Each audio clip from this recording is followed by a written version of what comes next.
قد كان بالسقم دهرا طريق، تقال العثار العظام به، ويغدو الهوى ككبش ذبيح.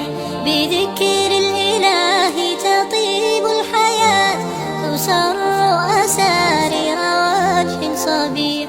قد كان بالسقم دهرا طريق، تقال العثار العظام به، ويغدو الهوى ككبش ذبيح.